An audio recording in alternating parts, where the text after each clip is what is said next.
Okay, so here we are. Today's Thursday, September something or another, and I'm loading all this wood over for the solar array. But the big thing for today is the spray foam installations going around the foundation footing. It creates a frost barrier to prevent heaving.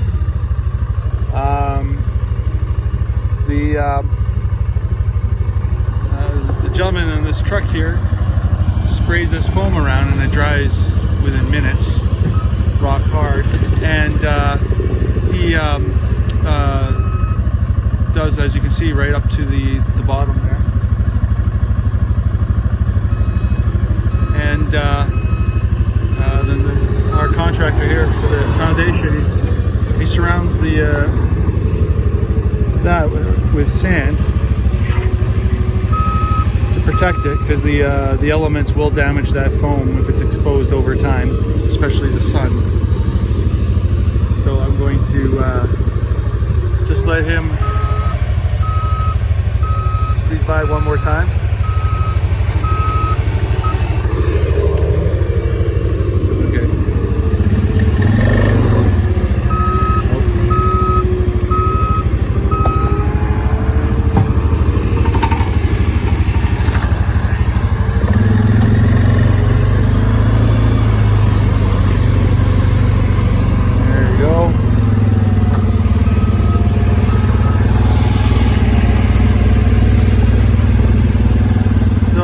The weather's been beautiful the last few days. There's the shed ready for the roof and for some wrap. There's the gentleman. He's going to do the rest of the spray foam there. Oh, watch where I'm going.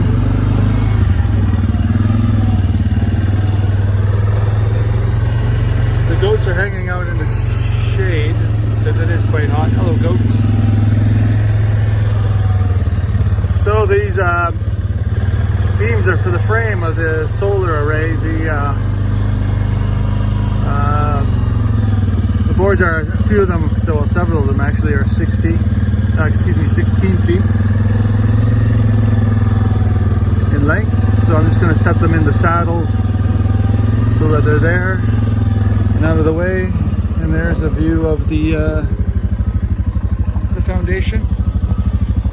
I don't know if I mentioned it already, but we're gonna have to button this up for the winter. We're not gonna be able to get the house up before then, so we're making contingency plans to survive the winter. It's not impossible. It's gonna be rough and tough, but God willing, we'll get through it until the spring, and then we can continue on to have the whole summer to figure out how to put up the home. So there it is in a nutshell.